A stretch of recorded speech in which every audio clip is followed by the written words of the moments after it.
देखिएगा ये प्रश्नावली आती है 4 नंबर की। कितने अंकों की आती है? 4 अंकों की। और इसके जो क्वेश्चन आते हैं वो आते हैं 3 क्वेश्चन। पेपर का 1 नंबर क्वेश्चन और 2 नंबर क्वेश्चन और भाग नंबर ब में 11 नंबर क्वेश्चन। ये जो 11 नंबर क्वेश्चन आता है ये 2 नंबर का आता है, और ये दोनों 1 नंबर 2 नंबर क्वेश्चन ये आते हैं 1-1 नंबर के। टोटल 4 अंकों का क्वेश्चन आता है। तो सबसे पहले वैदिक गणित में बात करता हूँ गुणा की। किसकी बात करता हूँ? गुणा की। अब गुणा करने के 4 सूत्र है, देखिएगा। 1 नंबर सबसे पहले बात करता हूँ निखिलम विधि से।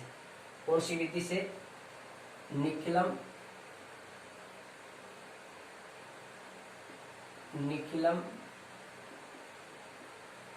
विधि से। इसको आप आधार और उपाधार विधि भी बोल सकते हो आप। अब देखिए एक संख्या आपके पास 54 गुणा में कितने हैं? 56। इनको गुणा करना आपको। आप इसको गुणा के रूप में ऐसे लिख लो 54 × 56। क्लियर? अब आपको क्या मानना है? आधार मानना है सबसे पहले। 2 अंकों की संख्या है, आधार सबसे पहले कितना आ जाएगा? 10। अब इसी के साथ क्या माना जाएगा? ये 54 और 56 नजदीक लगे 50 के, तो इसका उपाधार क्या हो जाएगा? 50 हो जाएगा, और इसका उपाधार अंक है वो हो जाएगा 5। कितना हो जाएगा? 5। इसी के साथ साथ इसका विचलन, यानी इसमें डिफरेंट 54 में से क्या घटा दो? 50 प्लस के 4, और 56 में से 50 घटा दो कितने? प्लस के 4। ये होगी इसकी विचलन, और इस संख्याओं के सामने इसकी विचलन लिख दो। आपको ये ओब्लिक वाली लाइन खींचनी है, ठीक है। अब देखिएगा इन दोनों का गुणा करना है। यहाँ पे 2 पार्ट हो गए, एक पार्ट ये और एक ये दायां और ये बायां। इसको बायां भी बोल सकते हो, वाम पक्ष भी बोल सकते हो, बायां पक्ष भी बोल सकते हो। ये हो गया आपका दायां, राइट और लेफ्ट। इसमें दाएं पक्ष में इन विचलनों का गुणा होगा 4 गुणा में 6। इधर देखिएगा आपको तिरछे जोड़ने, 54 में से 6 जोड़ दो, कितने हो गए? 60। या 56 में से 4 जोड़ दो, 56 में 4 जोड़ दो, तब भी 60 हो रहे। तो 54 में क्या जोड़ दो? 6। इन दोनों को ब्रैकेट में बंद कर दो। यहाँ पे आपको क्या करना है? उपाधार के अंक से गुणा करना है। उपाधार कितना आपका? 50, और उपाधार अंक कितना हो गया? 5। 5 से गुणा कर दो। सबसे पहले ब्रैकेट को हल करो। 54 और 6 कितने हो गए? 60। इनको मल्टीप्लाई कर दो, कितने हो गए? 24। इनको गुणा कर दो, 6 को 5 से गुणा किया 30, आगे 0 आ गया। इधर 24। इनको करना कैसे? देखो आधार है, आधार में शून्य कितने हैं बताओ? आधार में शून्य कितने हैं? आधार में शून्य कितने हैं? 1। आधार में शून्य है 1, और उसी शून्य के हिसाब से ही यहाँ पे अंक उतरेंगे। आधार में शून्य 1 है तो 1 अंक उतरेगा। आधार में शून्य 2 है, अगर आधार आपके पास 100 होता तो यहाँ पे 2 अंक यानी 24 के 24 उतर जाते। यहाँ पे आधार में शून्य 1 है तो 1 अंक उतरेगा। 24 का 4 इधर हो जाएगा, 2 हम आगे जुड़ जाएगा। 300 और 2 कितना हो गए? 302। तो इसका सही आंसर कितना हो जाएगा? 3024 हो जाएगा। कितना हो जाएगा? 3024। तो ये कौन सी विधि से गुणा बताओ? निकलन विधि से। इतना ज्यादा समय भी नहीं आपके पास कि आपको प्रत्येक सूत्र के 2-2, 3-3 क्वेश्चन कराए जाए। आपको प्रत्येक विधि से एक ही क्वेश्चन कराऊंगा, और उसी पे आधारित आपको 2-2 प्रश्न या 3-3 प्रश्न आपको नोटबुक में अपनी तरफ से करने हैं। अगली इसकी विधि आती है, वो है सूत्र एकाधिकन विधि।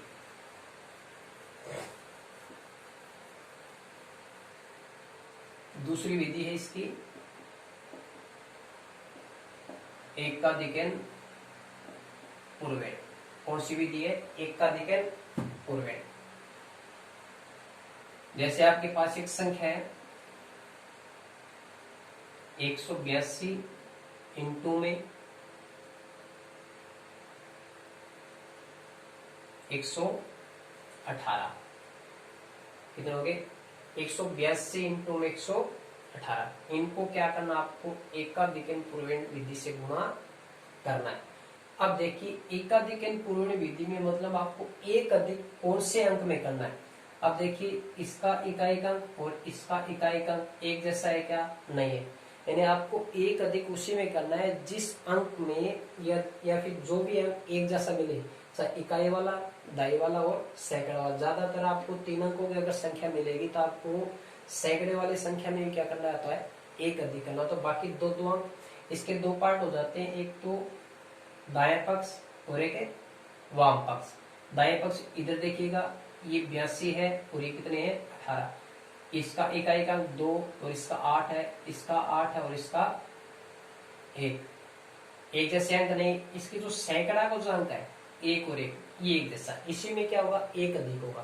तो देखो इस एक को यहाँ पे उतार दो और इनको में इस एक, चाहे एक आप ये ले लो चाहे एक ये वाला ले लो, एक जैसा ही है। और इसी एक में क्या करना, आपको एक ज्यादा करना है, यानी एक अधिक करना है। तब इस विधि का नाम क्या होगा, एकाधिकन पूर्वेण। एक अधिक पूर्वेण पहले वाली संख्या में। बाकी जो दो डिजिट बच गए आपके पास, एक तो 82 बच गया और इधर क्या बच गया, 18 बच गया। ये आपके दाएं पक्ष में आ जाएंगे। इनको गुणा करना है, 18 दूनी 36 हो गए, असल 3 हो गए, और 18 को 8 से गुणा कर लो भी, 18 को 8 से गुणा कर लो भी, ये होते 144। 144 और 3 कितने हो गए, 147 हो गए। कितने हो गए, 147। इधर देखिएगा 1 और 1 कितने हो गए, 2 हो गए, और इनटू में क्या हो गया, 1। इनको गुणा कर दो, 2 1 कम 2, ये हो गए 14 और 76। यानी आपको क्या करना है कि दाएं पक्ष में 4 अंक रखने हैं। अगर 5 अंक आ गए तो 1 अंक आगे जुड़ जाएगा और बाकी इधर उतर जाएगा। आपके पास बाय द वे मान लो यहाँ पे 476 होते, कितने होते, 476 होते। तो अपनी तरफ से यहाँ पे क्या लगाना होता है कि शून्य लगाना होता है। आपके पास अब तो 4 अंक है तो सीधे के सीधे अंक उतर जाएंगे, 14 76 और 2। तो आपका सही आंसर क्या आ जाएगा, 21,476। ये हो गया आपका एकाधिकन पूर्वेण विधि से। आपको 512 इंटू 588 का एकाधिकन पूर्वेण विधि से नोटबुक में करना है। समझ में आ गया सभी को। और जिस बच्चे को समझ में कमेंट बॉक्स में अपना विचार व्यक्त कर सकता है बच्चा। इसकी जो तीसरी विधि है वो देखिएगा, आपकी निकल विधि होगी, एकाधिकन होगी। तीसरी विधि आती है इसकी एक न्यून पूर्वेण। आपके पास इसके फुल चांस है एक न्यून पूर्वेण विधि के। इसकी पहचान ये होती है, आपको 2 संख्या मिलेगी, जिस तरह से 56 इंटू में 999। इसकी जो दाएं संख्या मिलती है उसमें आपको 9 मिलेंगे। जितने भी अंक मिलेंगे, 1 अंक मिलेगा, 2 अंक मिलेगा, 3 अंक मिलेगा, 4 अंक मिलेगा, सभी क्या मिलेगा, आपको 9 मिलेगा। इसमें एक न्यून पूर्वेण, पहली वाली संख्या में एक कम करना। एकाधिकन में एक अधिक किया था, जबकि इसमें क्या करना, आपको एक कम करना। इसके 2 पार्ट बना लो, एक दाएं पक्ष और एक वाम पक्ष। दाएं पक्ष में दाएं वाली संख्या लिख दो और बाएं पक्ष में बाएं वाली संख्या। थोड़ी सी यहाँ पे स्पेस रखना है, क्योंकि यहाँ पे एक क्या होगा, न्यून होगा। क्या होगा, एक क्या होगा, न्यून। 56 में से 1 कम कर दो, कितना हो गया, 55 हो गए। और यही 55 आपको क्या करना है, अगली वाली संख्या यानी दाएं पक्ष से उपस्थित संख्या में आपको क्या करना है, घटाना है। क्या करना है, घटाना है। 9 में से 5 गए 4, 9 में से 5 गए 4, और 9 के 9 आ गए और 55 के 55। पूरी की पूरी संख्या यथावत उतार दी जाएगी और यही इसका क्या होगा, सही आंसर होगा। एकदम सिंपल विधि है। आपको बस दोनों संख्या को दोनों पार्ट में रखना है, राइट वाली राइट में, लेफ्ट वाली लेफ्ट में। और लेफ्ट वाले में आपको क्या करना है, एक कम करना है, और एक कम करने के बाद जो संख्या बची वही संख्या आपको क्या करना है, दाएं वाली संख्या में से घटाना है। और घटाने के बाद जो संख्या बच रही है और इधर जो संख्या बच रही है वो संख्या सीधी की सीधी उतार देनी, वही इसका क्या होगा, आंसर होगा। ये हो गया आपकी एक न्यून पूर्वेण विधि। इसके अपनी तरफ से 2-4 क्वेश्चन नोटबुक में कर लेना। इसकी गुणा की लास्ट विधि है वो ऊर्ध्वतिरेक। जिसको बोलते उदरोत्रेक व्यायाम, उदरोत्रेक व्यायाम। 8th क्लास में इसका नाम है उदरोत्रेक व्यायाम, और यहाँ पे 10th क्लास में उदरोत्रेक नाम है। क्या नाम है? उदरोत्रेक।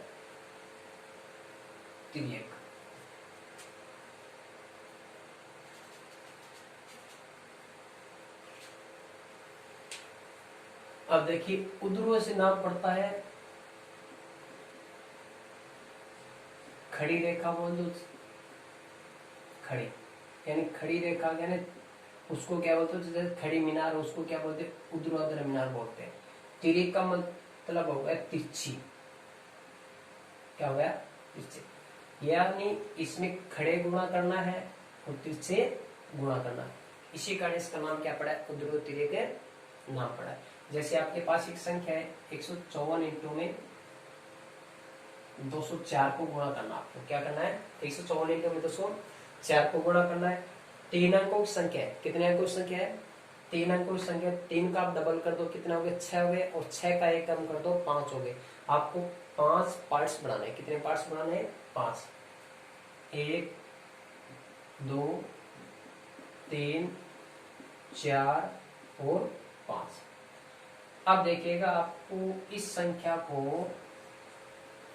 गुणा के रूप में लिख दो। 154 इंटू में 204 थे क्या, जो भी अदरवाइज जो संख्या है, ये संख्या मान लो 154 इंटू में 204। आपको क्या करना है? इधर देखिएगा 1 नंबर में, और इधर से 1 नंबर में कौन है? 1 और 2। आप अंदर गए 2 नंबर, यानी 2 जने हो गए। इधर 2 संख्या 15 और 20। अंदर जाओगे पूरी की पूरी संख्या आ जाएगी 154 और 204। उधर लास्ट में 5 नंबर पे ये, इधर लास्ट में और इधर लास्ट में कौन? देखो 4 और 4। कौन है? 4 और 4। फिर अंदर आओगे तो इधर संख्या में अंदर आओ आप। अंदर आओगे तो कितनी संख्या होगी? 54 और 04। 54 और 0। ये लाइन खींचिएगा। अब इसके बाद देखो आपको क्या करना है? इसका गुणा करना है। ये उदरोत्रेक हो गया, उदरो हो गई, ये तिर्यक हो गया। ये तिरछा है, ये भी तिरछा है, और ये क्या हो गया? उर्ध्वगत। ये तिर्यक, ये भी तिर्यक, और ये उर्ध्वगत। इसी कारण इस विधि का नाम क्या पड़ा है? उर्ध्वोत्रेक, यानी खड़े गुणा और तिरछे गुणा। इसी कारण इसका नाम क्या पड़ा है? उर्ध्वोत्रेक। बहुत सिंपल सी विधि, देखो इनको मल्टीप्लाई करना है। 4 को 4 से गुणा कर दो, कितना हो गए? 16 हो गए। ठीक है, सबसे पहले इसको इंटू में लिख लो। ठीक है, लिखना चाहोगे 5 को 4 से गुणा कर दो, यानी एक संख्या उसको गुणा में लिख दिया, और एक से ज्यादा संख्या, जैसे 2 अंकों की संख्या, 3 अंकों की संख्या है, तो उसको क्या करना है? आपस में गुणा करके जोड़ना है। आपस में गुणा करके क्या करना? जोड़ना है। 5 को 4 से गुणा कर दो, प्लस में 0 को 4 से। इसी प्रकार आगे देखो, 4 को 1 से गुणा कर दो, प्लस में 5 को 0 से गुणा कर दो, प्लस में 4 को 2 से गुणा कर दो। इधर से देखो 1 को 0 से गुणा कर दो और 5 को 2 से गुणा कर दो, और इधर 2 गुणा 1। आप इस तरह से हल कर लो। 2 1 कम कितना हो गए? 2। 1 को 0 से गुणा किया 0, 5 को 2 से गुणा किया 10, 4 को 1 से गुणा किया 4, 5 को 0 से गुणा किया 0, और 4 को 2 से गुणा किया 8। जल्दबाजी में कई बच्चे क्या करते हैं कि 5 को 0 से गुणा करते हैं तो क्या कर देते हैं? 5 कर देते हैं। ध्यान से गुणा करना आपको। 5 को 4 से गुणा करेंगे 20, और 4 को 0 से गुणा करोगे 0, 4 को 4 से गुणा करोगे। अब इनको देखो जोड़ दो, ये 2 के 2 आ गए, 10 और 0 कितने हो गए? 10, 8 4 कितने हो गए? 12, और 20 के 20, 16 के 16। आपको क्या करना है? एक एक अंक उतारना। क्या करना है? एक एक अंक उतारना। देखो 16 के 6, 16 में 6 आ गए, एक जो बच गया वो आगे जुड़ जाएगा। 20 से कितना हो गए? 21, 21 का 1 आ जाएगा, और 2 जो कैरी है वो किसमें जुड़ जाएगी? 12 में। 12 और 2 कितना हो गए? 14, 14 के कितना आ गए? 4 आ गए, 1 असल जुड़ जाएगा। 10 में 10 से कितना होगी? 11, और 11 का 1 आ जाएगा, और 1 असल किसमें जुड़ जाएगा? 2 में। 2 और 1 कितना हो गए? 3। 31,416 ये इसका आंसर आ जाएगा। ठीक है, ये कौन सी विधि है? उर्ध्वोत्रेक व्यायाम। तो गुणा करने की 4 विधियां होगी। एक तो होगी निखलन विधि, एक होगी एक न्यून पूर्वेण, और एक होगी एकाधिक न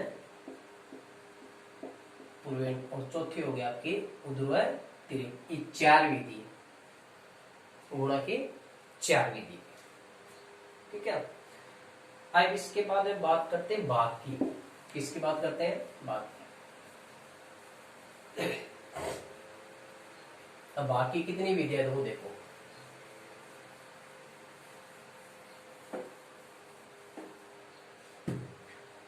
आपके सामने एक क्वेश्चन है भाग का।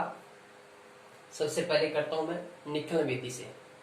भाग की 3 विधि, एक निखलन विधि है, दूसरे सूत्र परावर्ते और तीसरी है दवजांक विधि। 3 विधि है निखलन विधि से। सबसे पहले बात करता हूं निखलन विधि से। वही बात है इसमें, निखलन विधि से चाहे गुणा हो, चाहे भाग हो, चाहे वर्ग हो, चाहे वर्गमूल हो, चाहे घनफल कुछ भी हो, इसमें क्या माना जाता है? आधार माना जाता है। क्या माना जाता है? आधार। आपके सामने एक संख्या है, जैसे 111 0 34 और आपको भाग लगाना 889 का। बहुत अच्छा क्वेश्चन है निखलन विधि का, ये बहुत अच्छा क्वेश्चन है, अच्छी तरह से कीजिएगा। 111 0 34 को, यानी 111 0 34 में 889 का आपको भाग लगाना है। सबसे पहले आप ये देखिएगा कि भाग जिसका लगाना है उसी का क्या माना जाता है? आधार माना जाता है, न कि जिस संख्या में भाग दिया जाता है। जिस संख्या का भाग, यानी जिस संख्या को भाग दिया जाता है उसको भाजक बोलते हैं। क्या बोलते हैं? और जिस संख्या में भाग लगाया जाता है उसे क्या बोलते हैं? भाज्य। उसके बाद में इससे जो परिणाम प्राप्त होता है वो प्राप्त होता है भागफल और शेषफल। भागफल और शेषफल। तो भाजक देखिए किसके नजदीक है? 889। जो आधार जो माना जाता है वो माना जाता है 10 के बाद में माना जाता है 100, उसके बाद में माना जाता है 1000, उसके बाद में माना जाता है 10,000। ठीक है। तो आपके 3 अंकों तक ही आपकी क्या है? आधार है। तो सबसे पहले देखो ये 10 तो इसके नजदीक लगेगा नहीं, आधार 100 भी काफी दूर है, तो नजदीक कौन सा लग रहा है? आधार इसके 1000 का लग रहा है। तो इसका आधार क्या रहेगा? 1000 रहेगा। तो इसका आधार हो गया 1000। अभी गुणा करके, गुणा में क्या कहते, जिस तरह से देखो 54 × 56 किया था और इसमें उपाधार माना था 50, तो इस उपाधार को क्या किया था? संख्या में से घटाया था, यानी संख्या माइनस में उपाधार घटाया था। जबकि भाग में आप क्या ध्यान रखना है, जो आधार होता है या फिर उपाधार होता है उसको क्या किया जाता है? यानी संख्या को आधार में से घटाया जाता है। भाग में इसका उल्टा है, गुणा का क्या बताओ? उल्टा है। गुणा में क्या किया जाता है? संख्या में से उपाधार या फिर आधार घटाया जाता है। जबकि भाग में क्या करना है आपको? निखलन विधि हो चाहे इसकी दूसरी विधि हो, है परावर्त्य विधि। कौन सी विधि है? परावर्त्य या परावर्तित विधि है। इन दोनों विधियों में आपको क्या करना है कि आधार में से संख्या घटाना। तो ये ध्यान रखना है कि इस गुणा में तो संख्या में से आधार या उपाधार घटाया जाता है, जबकि भाग में क्या करना आपको? आधार में से संख्या को घटाना पड़ता है। तो आपके पास आधार तो कितना बताओ? आधार है 1000। आधार कितना आपके पास? 1000 है और संख्या आपके पास 889। संख्या आपके पास है 889। तो इसका विचरण क्या हो जाएगा? 1000 में क्या घटा दो? 889। तो ये हो जाएगा 111। क्या हो गया? तो इसको निखलन अंक बोल दो चाहे इसको विचरण बोल दो। अब देखिए करना क्या आपको? 2 तो उध्रुव रेखा खींचनी है, वो एक रेखा खींचनी है क्षैतिज रेखा। कौन सी? ये उध्रुव रेखा होगी 2 और एक होगी आपकी क्षैतिज रेखा। इनमें आपको क्या करना? आपके पास 6 अंकों की संख्या। कितने अंकों की संख्या है? 6 अंकों की संख्या। आपके पास आधार में शून्य कितने हैं? 3 है। कितने हैं? 3। आपको राइट साइड से यानी दाएं से बाएं तरफ आपको 3 अंक लेने। कितने अंक लेने? 3। अगर आपके पास आधार में शून्य 2 होते तो इसके 2 ही अंक लेते। कौन कौन से? 3 और 4। आपके पास आधार में कितने शून्य? 1 2 3। तो आपको कितने अंक लेने? 3। 1 2 3, 0 3 और 4। इन अंकों को थोड़ा सा क्या करना है? गैप बनाए रखना है। इसका क्या करना आपको? इसका गैप है बनाना है। थोड़ी सी रेखा इधर कर देता हूँ। 0 3 4 और बचे हुए जो अंक है इस संख्या के वो यहाँ पे रखना। देखो 0 3 4 यहाँ पे आगे पीछे कितने बच गए? 111। 1 1 और 1। क्लियर। अब आपको भाग किसका लगाना बताओ, 889 का। किसका लगाना, 889 का। इसी के नीचे क्या लिखना आपको, इसका जो विचलन है वो लिख दो 111। बस इसके बाद में आपको क्या करना है, इसका जो पहला अंक है वो सीधा का सीधा उतारना है, 1 का 1 उतार दो। उतार दिया। इस 1 को क्या करना है आपको, इन तीनों अंकों से गुणा करना है। 1 को 1 से गुणा किया 1, यानी 111 को 1 से गुणा किया, भैया 111 आ गए। 111 आने के बाद देखो ये अंक तो यहाँ पे उतर चुका है। अब आगे कौन है, यही है। आपके पास 3 अंक हो गए, 111 एकम 111। 111 को क्या करना आपको, इसके नीचे लिखना है। ये 1 नीचे आगे पीछे बच के 1 1 0, इसके नीचे लिखना है 1 1 और 1। क्लियर। इसके बाद में आपको क्या करना है, देखो इन अंकों को जोड़ना है। 1 और 1 कितना हो गए, 2।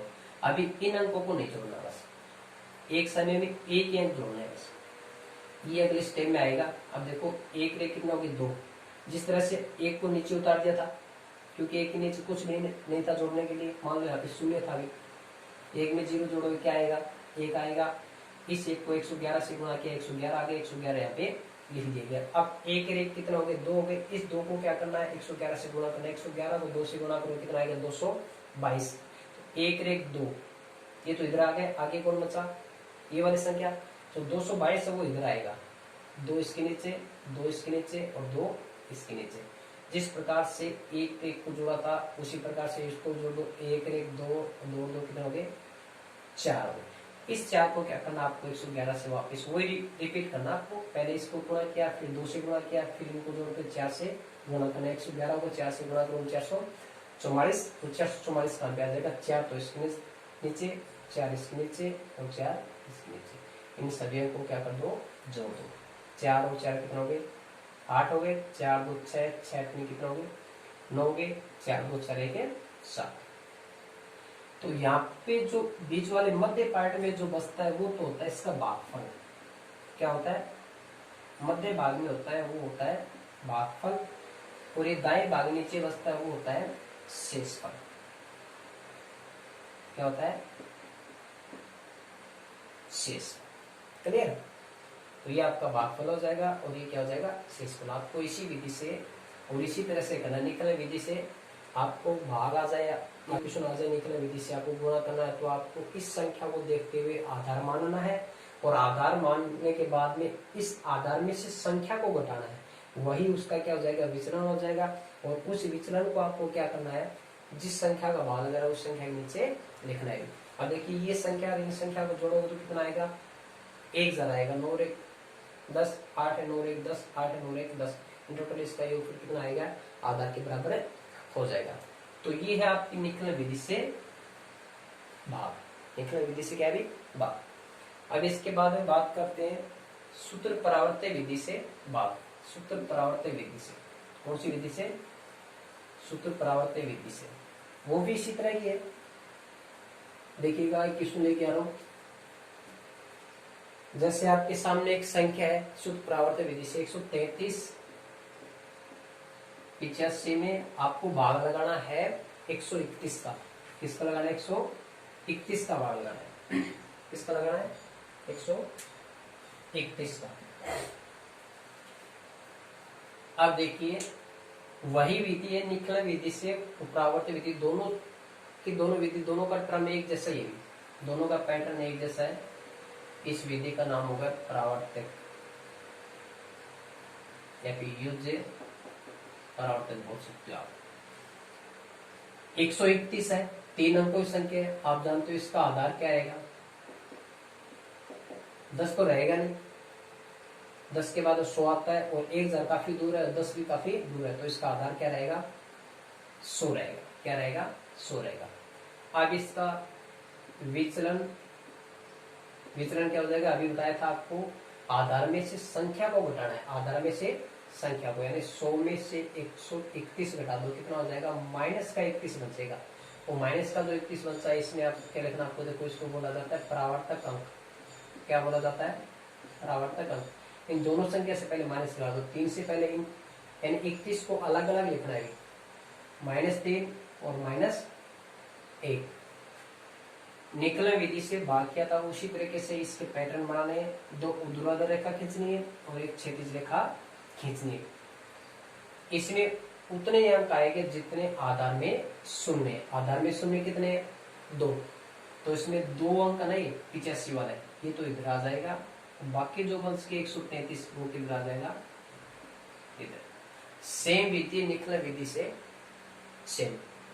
यहाँ पे आधार में 100 है और विचलन यानी -31, परावर्तक अंक के अगर -3 और -1, तो भाग किसका लगाना आपको? 131 का, और इसका विचलन आ गया -31, तो परावर्तक अंक लिख दो -3 और -1, और यही आपको प्रयोग में लेना है।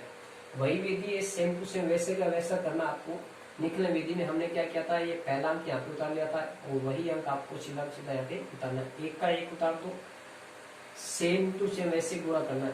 1 को 3 से गुणा किया, 3 एकम 3, 1 को 1 से गुणा किया, 1 एकम 1, यानी -31, यानी -3 -1, 1 तो नीचे आ गया, आगे कौन है? इस 3 के नीचे आ जाएगा, 3 एकम 3 -3, 1 को 1 से गुणा करो, -1 एकम, -1 एकम 1, ये -1 आ गया। अब देखो उसमें तो क्या किया था? जोड़ा था। उसमें क्या था? जोड़ा गया था, और इसमें क्या हुआ? घटेगा, यानी माइनस, वहां पे प्लस था और यहाँ पे किसमें भी माइनस में। 3 में से 3 गया 0। बताया था आपको एक समय में एक को ही जोड़ना है, एक को ही घटाना है। ये नहीं कि 3 में से 3 को घटा दिया और 3 में से 1 को घटा दिया, ऐसा नहीं करना। एक समय में एक संख्या को प्रयोग में लेना। 3 में से 3 गए, 0 बच गए, फिर वही पैटर्न वैसे सेम टू सेम इसको गुणा करना है। 0 को 3 से गुणा करो, 0 आएगा, 0 के 1 से गुणा करोगे तभी 0 आएगा, तो ये आ गया 0 0। इसके नीचे लिखा जाएगा, इसके नीचे 0 और 8 के नीचे भी 0। अब 3 में से 1 घटा दो, कितना बचा? 2 बच गया। इस 2 को क्या करना है? 3 से 2 क्या कितना हो गया? 6। ये किसके नीचे आ जाएगा? 0 के नीचे, और 2 एकम 2, ये किसके नीचे आ जाएगा? 5 के नीचे। घटा दो, 5 में से 2 गए 3 और 8 में से 6 गए 2। तो मध्य पार्ट में जो बच गया वो क्या कहलाएगा? इसका भागफल कहलाएगा। क्या कहलाएगा? भागफल कहलाएगा। और इसका जो शेषफल है दाएं भाग में, वो इसका शेषफल कितना बन जाएगा? 23। तो ये इसका क्या हो जाएगा? आंसर। कौन सी विधि से? योज्य परावर्तक विधि से। योज्य परावर्तक विधि से, ठीक है। अब देखिएगा, अगर आगे जो क्वेश्चन है 1 और 2 प्रश्नावली का, 1.2 में है, यानी आगे 1 और 2 है, 1 और 3 है, 1 और 4। इसमें जो प्रश्न है आपके 2 नंबर के जो बनने वाले, वर्ग है, वर्गमूल के हैं, और घन और घनमूल के, ये 4 टाइप के प्रश्न होते हैं इसके लिए, ठीक है। तो मैं वर्ग की बात करता हूँ सबसे पहले।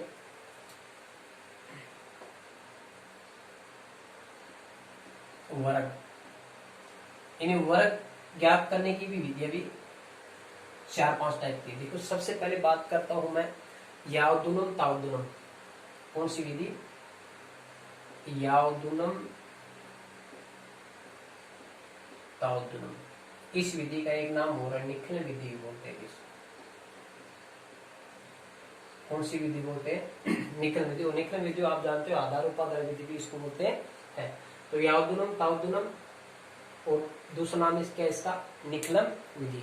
आपको इसका क्या करना? वर्ग करना है। क्या करना? आपको इसका वर्ग करना है। जिस तरह से आपके पास एक संख्या है 93, 93 का क्या करना? आपको वर्ग। नहीं, एक वर्ग होता है, एक वर्गमूल होता है।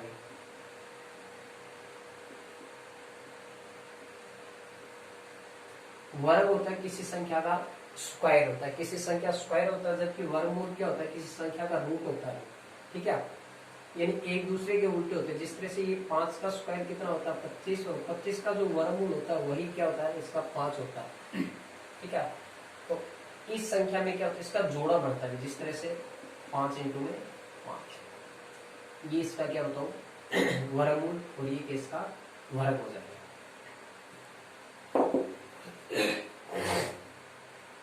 अब देखिएगा 93 या 93 का आपको क्या करना? वर्ग करना है। कौन सी विधि से? यावदुनम और तावदुनम से। यावदुनम और तावदुनम विधि से आपको क्या करना है? इसका वर्ग करना है। निकलन विधि, यानी जहां पे निकलन विधि का नाम आता है वहां पे क्या लगाया जाएगा? आधार लगाया जाएगा। तो ये बताइएगा सबसे पहले इसमें आधार क्या होगा? 100 के नजदीक लग रहे हैं, तो इसे उपादान की तो आवश्यकता पड़ेगी नहीं, क्योंकि 100 से ऊपर जाए या जिस तरह से 200 के नजदीक लगता था तो किसका उपादान लगता है, या फिर 300 से ऊपर चला जाता है, 400 से 500 से ऊपर चला जाता, आपको उपादान की आवश्यकता पड़ती।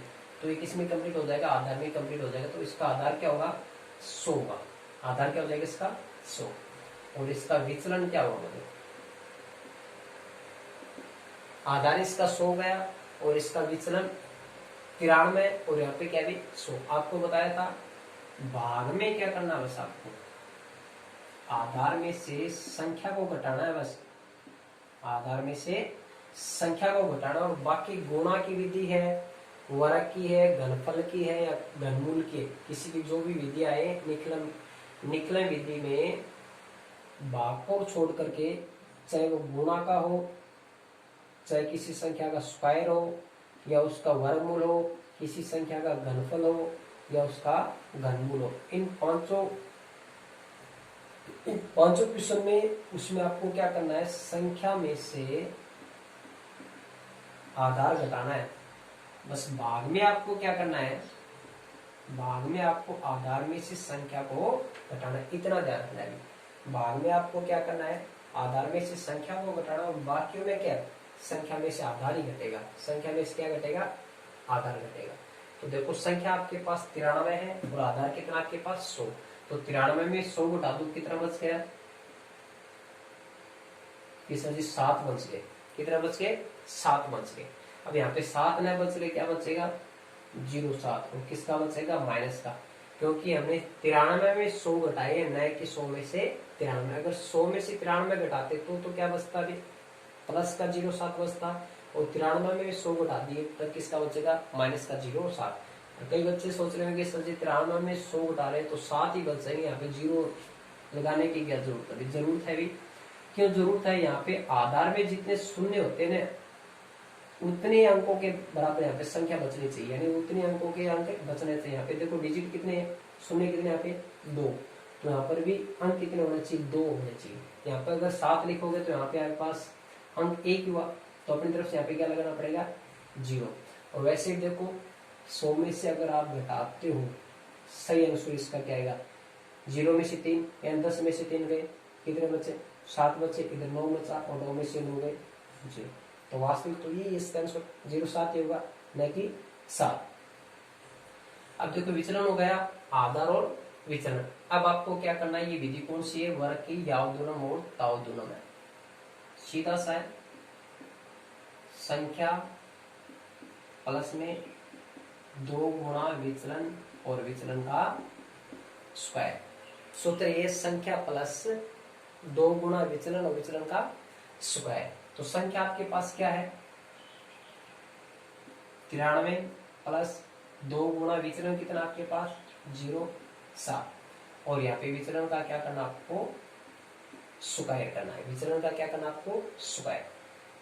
अब इसको हल कर लो, ये प्लस का है और ये किसका है माइनस का, क्या कर रहे हो गुणा कर रहे हो, 7 दूनी कितना हो गए 14, किसमें हो जाएगा माइनस। कह रहे हो सर जी 0 कहाँ पे गायब हो, 7 दूनी 14, कितने अंक हो गए 2 अंक हो गए, 0 यहाँ से गायब हो जाएगा। 7 का स्क्वायर कितना हो गया 49, यानी 0.7 को 2 बार गुणा करोगे तो कितना आएगा 49 आएगा, और माइनस का स्क्वायर करोगे तो माइनस माइनस क्या हो गया प्लस। किसी भी माइनस की घात क्या हो सम संख्या हो, क्या हो सम संख्या, जैसे 2 4 6 8 10, ऐसी अगर घात हो सम संख्या में हो तो माइनस हमेशा किस में बदल जाएगा प्लस में।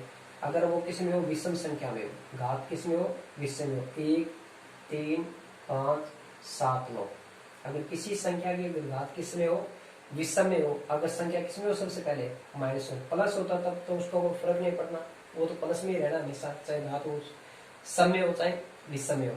अगर घात सम में है और संख्या किस में हो माइनस में, सम में है तो इसका आंसर क्या किसमें आएगा प्लस में, और विषम में घात है तो आंसर किसमें आएगा माइनस में आएगा, किसमें आएगा माइनस में। तो -0.7 का स्क्वायर कितना हो जाएगा 49 हो जाएगा। अब इसको हल करो, 93 में 14 घटाने, यानी देख लो 13 में से 4 गए 9 बच गए, और 8 में से गया 7 बच गए, कितने बच गए इधर 49। अब देखो आधार में शून्य कितने हैं? 2। कई बच्चे क्या करेंगे, 9 का 9 उतार देंगे, 4 क्या कर देंगे आगे जोड़ देंगे, ऐसा नहीं होगा। ये अंक कैसे उतरेंगे, क्योंकि ये विधि है निखल विधि। कौन सी विधि है? निखल विधि में चाहे बताया था आपको, चाहे वो गुणा हो, चाहे वो भाग हो, चाहे वर्ग हो, चाहे वर्गमूल हो, चाहे घन या घनफल कुछ भी हो, निखल विधि जहां पे आ जाएगा उसमें आधार में जितने अंक जितने शून्य होंगे उसी शून्य के हिसाब से अंक उतरेंगे। यहाँ पे आधार अगर 10 होता और 10 में शून्य कितना होता है, 1 होता, तो 1 अंक उतरता, बाकी आगे जुड़ जाते हैं। यहाँ पे शून्य कितने हैं, 2, तो यहाँ पे 2 अंक उतरेंगे। कितने उतरेंगे, 49 के 49। मान लो यहाँ पे 149 होते, तब यहाँ पे 49 यहाँ पे उतर जाता और 1 किसमें हो जाता, आगे जुड़ जाता है। अभी आपके पास कितने हैं, 49 है, 49 के 49 आ जाएगा और 79 के 79, यानी 7,949, 7,949 इसका आंसर आ जाएगा। ये विधि आपकी यावदुनम तवदुनम यानी वर्ग की 1 नंबर विधि। ये समझ गए क्या? यावदुनम विधि, निखलन विधि या फिर आधार उपाधार विधि। अब इसकी विधि है देखो, निखलन विधि के बाद में आती है इसकी एकाधिकरण विधि आती है। कौन सी विधि आती है, एकाधिकरण विधि। और एकाधिकरण विधि से देखो वर्ग कराते हैं आपको।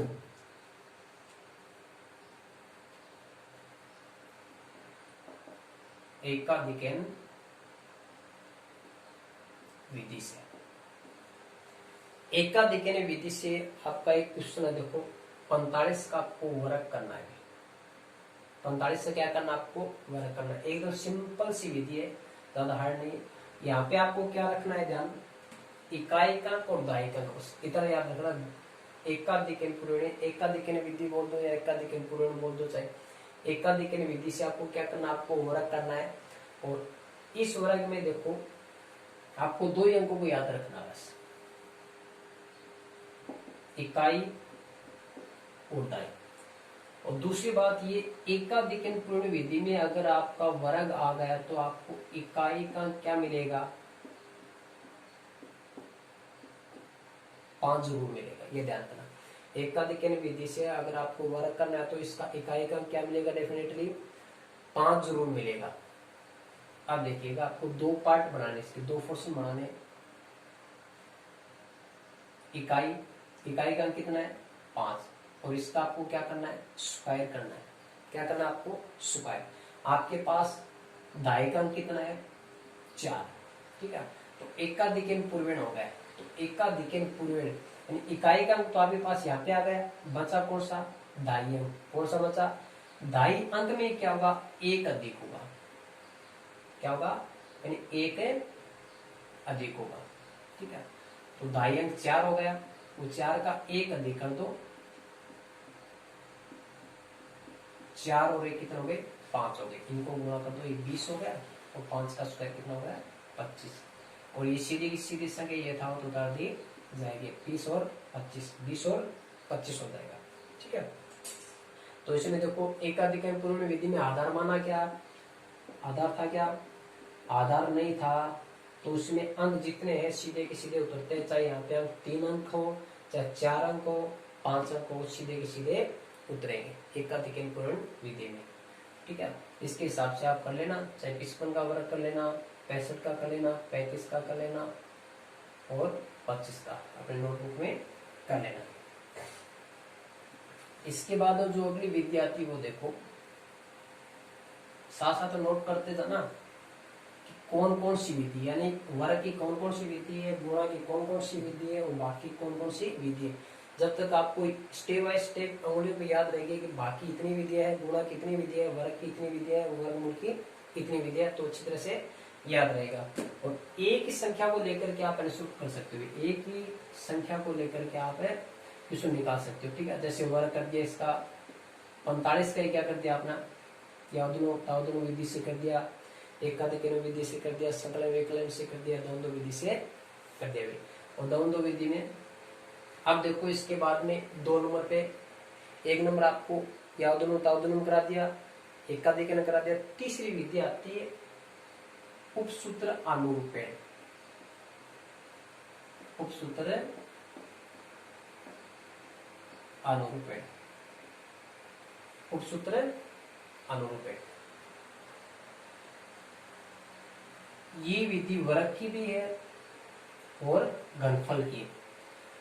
ये विधि दोनों आपको एक साथ बता देता हूँ और एक संख्या लेकर बताता हूँ। जिस तरह से आपको 16 का वर्ग भी करना है और 16 का घनफल।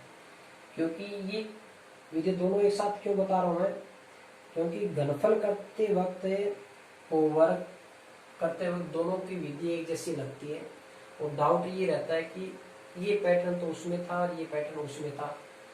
इसमें थोड़ी सी अगर चुप कर जाओगे ना तो ये पूरा का पूरा गलत हो जाएगा। ये करते वक्त आपको ये याद रहेगा कि सर ने ये बताया था वर्ग में ऐसे करना है, तो घनफल में आप वैसा का वैसा करना। इसमें छोटी सी एक स्टेप और बढ़ती है, बाकी क्या है सेम है। आपको क्या याद रखना, देखो यहाँ पे 2 अंकों की संख्या, कितने अंकों की संख्या है, 2 अंकों की संख्या से ज्यादा आपके घनफल नहीं आएगा। आपकी एक संख्या दे दी, जैसे 16 का वर्ग करना और 16 के क्या करना, आपको घनफल करना है। 2 अंकों की संख्या है, इसमें तो पैटर्न बढ़ते हैं 3, यानी सॉरी इसमें 3 पार्ट बढ़ते हैं और इसमें पार्ट बढ़ते हैं 4। कितने बढ़ते हैं, इसमें तो बढ़ेंगे 3, याद रखना 1 2 3। इससे याद रख लेना इसकी घात कितनी है 2, इसका एक अधिक कर दो, कितना हो गए 3। इसकी घात कितनी है 3, इसका एक अधिक कर दो, कितने हो गए 4। तो इसके 4 पार्ट बढ़ने हैं भाई और उसके 3 पार्ट बढ़ने। अब देखो वेरी सिंपल सा, इधर से 1 नंबर, उधर से ये लास्ट, इधर से 1 नंबर, इधर से 1 नंबर कौन है, इधर मेरी तरफ 1 का क्या कर दो स्क्वायर, इधर लास्ट में ये, तो इधर लास्ट में कौन है 6 का क्या कर दो स्क्वायर। करिए अंदर आओगे, इधर से अंदर और उधर से अंदर, इधर से अंदर आए 1 और इधर से अंदर गए 6, दोनों को क्या कर दो गुणा करा दो, क्योंकि दोनों का इधर 1 का स्क्वायर हो गया, 6 का भी स्क्वायर हो गया। यहाँ पे स्क्वायर इसका नहीं करना है, बीच में क्या करना आपको आपस में गुणा करवाना है। 1 का स्क्वायर कितना हो गया, 1 की घात, चाहे 1 करोड़ लगा दो चाहे 1 लाख लगा दो, कितनी भी लगा दो, उसकी घात जितनी कितनी भी लगा दो, चाहे सम हो विषम हो कितनी भी हो, उसका आंसर क्या आएगा 1 आएगा। आंसर क्या आएगा 1 आएगा। आप मेरे को ये बताना 0 की पावर 5 कितनी होगी, कमेंट बॉक्स में लिख के बताना है मेरे को 0 की पावर 5 इसका आंसर क्या होगा, इसका आंसर क्या होगा। 1 की घात 2 कितना हो गया 1 और 6 को 1 से गुणा कर दो 6 और 6 का स्क्वायर कितना होता है 36। एक 12 भी बताते हैं, क्योंकि 6 को 2 से गुणा कर दो 12 होते हैं, क्यों नहीं होते। किसी संख्या की जितनी घात होती है, किसी संख्या की जितनी घात होती है उस संख्या को उतनी बार गुणा करना होता है। यानी 6 की घात कितनी है 2, यानी 6 को आपस में 2 बार गुणा कर दो, कितना हो गए 36 हो गए। जब इसको जोड़ा जाता है तब कितने होते हैं 12 होते हैं, समझ गए, याद रखना। अब आपको क्या करना है, जो बीच वाली जो संख्या है उसका आपको क्या करना है डबल करना है। चाहे आप ये कर लो कि जितनी संख्या उसी संख्या में वही संख्या जोड़ दो, या तो ये कर लो यहाँ पे 6 तो 6 जोड़ दो, यहाँ पे 10 है तो 10 जोड़ दो। इन बीच वाली जो संख्या है उसी संख्या में वही संख्या जोड़ दो या फिर उसका डबल कर दो। बात एक ये 6 हो गए, अब इसको हल करो। ये 36, 6 और 6 कितना हो गए 12 और 1। अब आपको एक एक अंक उतारना है। 36 का कितना आ जाएगा 6, जो 3 है वो किस में जुड़ जाएगा 12 में, 12 और 3 कितना हो गए 15, असल एक किस में जोड़ दो 1 में, 1 रे कितना हो गया 10। इसका आंसर आ जाएगा 256। अब देखिएगा 16 का आपका घनफल करना है। 16 का क्या करना है आपको घनफल करना है।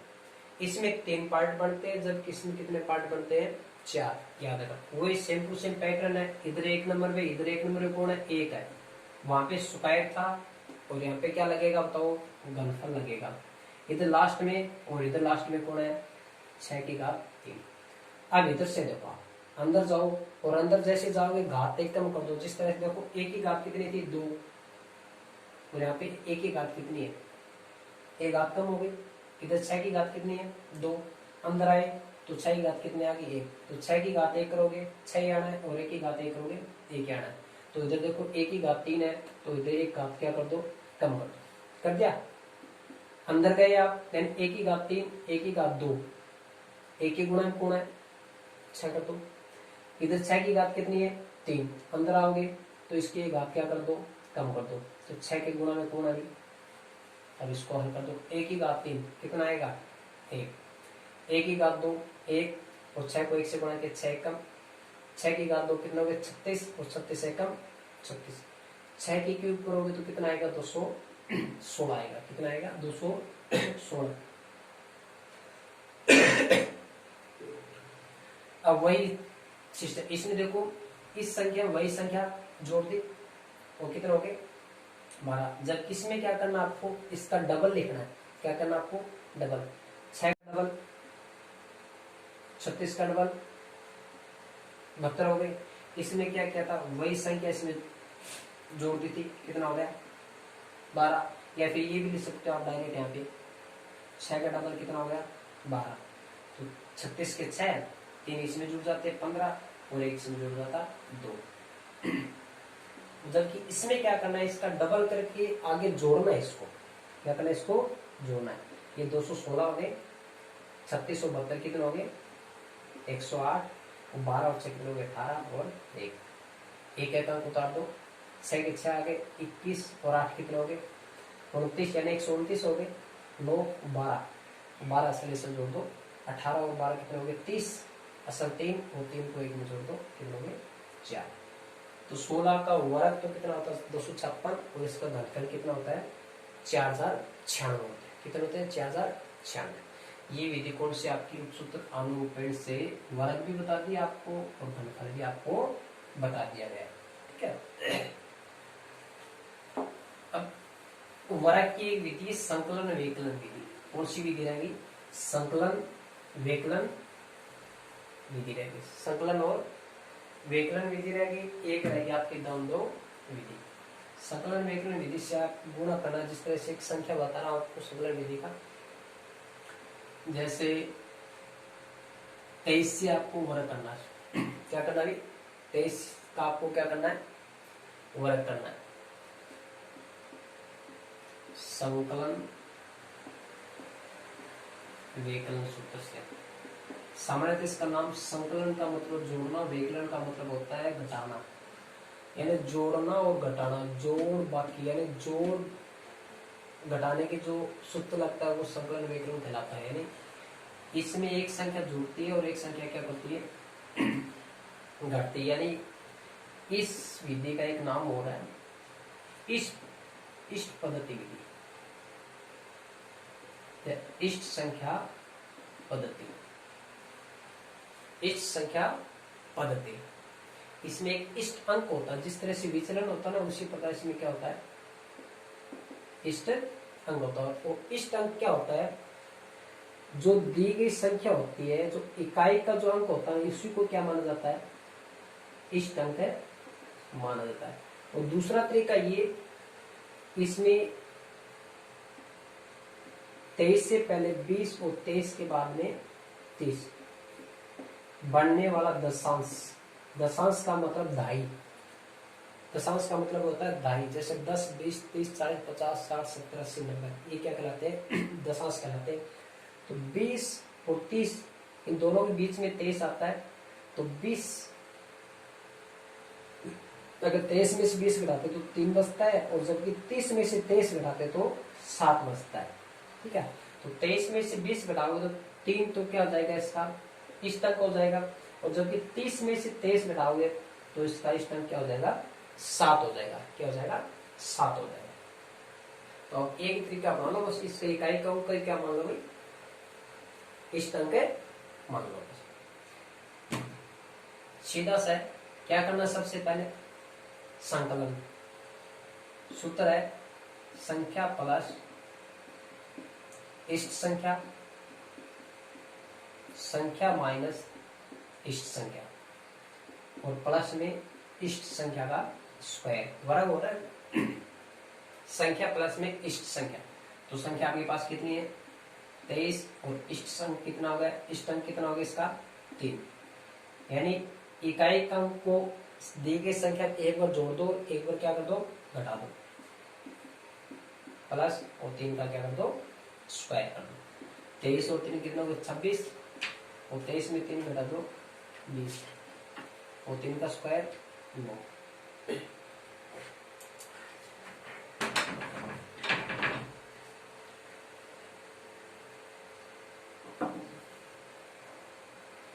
अब इसको मल्टीप्लाई कर लो, 26 को 2 से गुणा किया, 26 दूनी 52 हो गए, आगे 0, 520 और प्लस में 9। एकदम सिंपल सी, ठीक है। संकलन व्यकलन विधि, कौन सी विधि है? संकलन व्यकलन विधि, यानी इस संख्या पद्धति। आपको संख्या देगा और उसका क्या करना, आपको वर्ग करना है। सीधा सा जिस तरह से आपको करना है कि 35 का वर्ग करना है, क्या करना है? तो इसका इकाई अंक कितना है बताओ? 5, और यही इसका क्या हो जाएगा? इष्ट अंक हो जाएगा। क्या हो जाएगा? इष्ट अंक।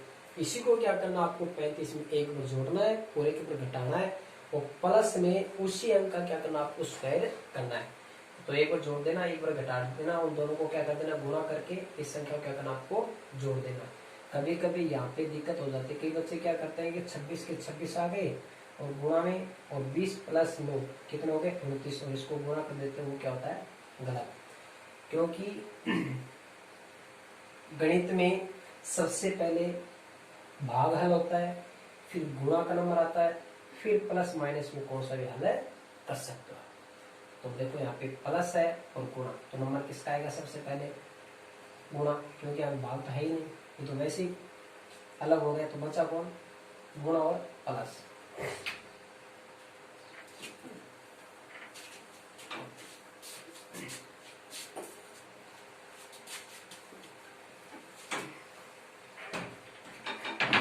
अब इसके बाद में विधि रह गई आपकी दवंदो विधि। कौन सी विधि रह गई? दवंदो विधि। दवंदो विधि से आपको क्या करना है? वर्ग करना है। क्या करना है? वर्ग। ज्यादातर इसमें आपको 3 अंकों की संख्या देगा। कितने अंकों की संख्या देगा? 3 अंकों। जिस तरह से मान लो 362 है, इसका क्या करना, आपको वर्ग करना है। जिस तरह से उपसूत्र अनुरूपण से वर्ग और घनफल बताया था ना आपको 2 अंकों का, उसका डबल करके उसका एक अंक कम किया था, और उधर भ्याम से गुणा किया था, उसका डबल करके 1 अंक कम किया था। उसी प्रकार से यहाँ पे देखो 3 अंकों की संख्या, कितने अंकों की संख्या है? इसका डबल कर दो, कितने हो गए? 6, और 1 कम कर दो, कितने हो गए? 5। तो इसके 5 पार्ट बनाने। कितने पार्ट बनाने? 5 पार्ट बनाने हैं। 1 नंबर, 2 नंबर, 3 नंबर, 4 नंबर और 5 नंबर। इधर 1 नंबर, इधर 1 नंबर में कौन है? 3। क्या करना है? इसका स्क्वायर लगा दो। इधर से लास्ट में कौन है? 2। 2 का क्या कर दो? स्क्वायर।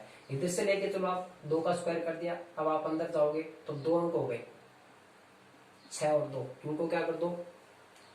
गुणा। कितने अंक हो गए? 2 अंक हो गए। किससे गुणा कर दो? 2 अंक होते ही आपको क्या करना? 2 से गुणा। इधर से देखो 3 आ गया, अंदर जाओगे कितने हो गए? 3 और 6, इनको क्या कर दो? गुणा, और किससे गुणा कर दो? करे। अब देखो बीच में जाते तो पूरे के पूरे अंक आ गए, पूरे के पूरे अंक आ गए, तो ये इन तीनों अंकों की लड़ाई होगी। समस्या ये होगी, इन दोनों अंकों को गुणा 2 से गुणा करें, इन दोनों अंकों को 2 से गुणा करें।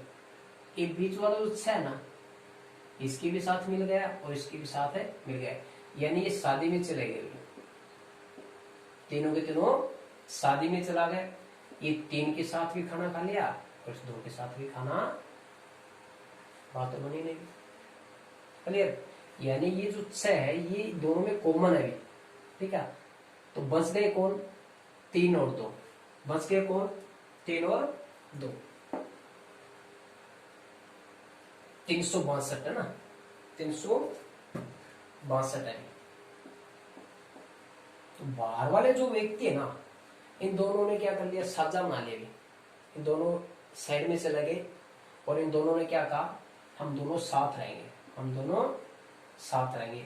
और दोनों साथ रहेंगे तो 2 संख्या होगी, किससे गुणा करोगे? बचा कौन बेचारा बीच में? 6।